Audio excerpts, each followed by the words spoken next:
Hello, I'm Jane for Bible Harbor. In this video we will take a look at the delicate question of should Christians only marry Christians? I'll start out by dispelling a myth about marriage that might be relevant to answering this question. People sometimes make the statement that opposites attract and that it is a good thing when a husband and wife are different, as this will make a stronger marriage. Though it's an interesting thought, it is not based on truth. Certainly, if a person is referring to differences in hobbies, casual interests, music, and so on, sure, there might be something to that statement, as long as you are talking about subjects that are not central to living life. When it comes to the critical issues of life, this is not correct thinking. When it comes to marriage, which is the closest relationship that you will ever have apart from your relationship with God, opposites attract isn't going to cut it. A husband and wife absolutely must have agreement on the serious issues of life. It doesn't much matter if a husband likes country music and a wife likes classical music, but it sure matters if they are not like-minded on spiritual issues. Don't take my word for it. Let's consult our favorite book, the Bible. In Corinthians it states, "Do not be unequally yoked with unbelievers. For what partnership has righteousness with lawlessness? Or what fellowship has light with darkness?" Believers are told to not be unequally yoked with unbelievers.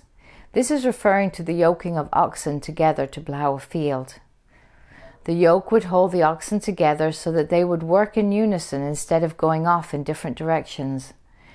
God's word says that believers are not to be unequally yoked together with those who are not believers.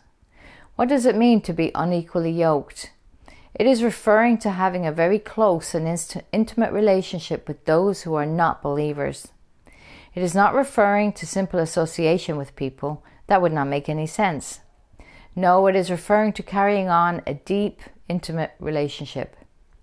Since marriage is the most intimate relationship that a male and female can have, God's advice to believers is that they should only marry believers.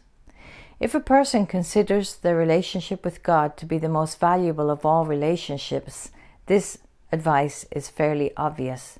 Clearly, you would want your husband or wife to believe in the one true God, to understand the issues of the world from biblical perspective, to raise your children to serve God in the same way, and so on. If a husband and wife are at odds on any of these and many other similar issues, the marriage will not be the one flesh relationship that God has designed. As in all subjects that are covered by the scriptures, the believer is free to do whatever he or she wishes to do. That's quite clear from empirical evidence from the world around us.